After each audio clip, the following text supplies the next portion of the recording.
Guys, bumili na tayong ulam. Ayan o. Kagabi, walang ulam si Tatang eh. Oh.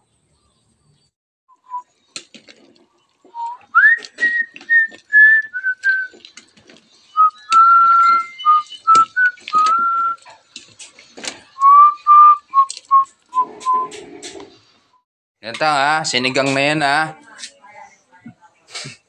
Sabi mo, 10 ka na din nakakatikim ng sinigang. Ako nagluto niyan. Sa inyo yan, yung ulam nila. Ha?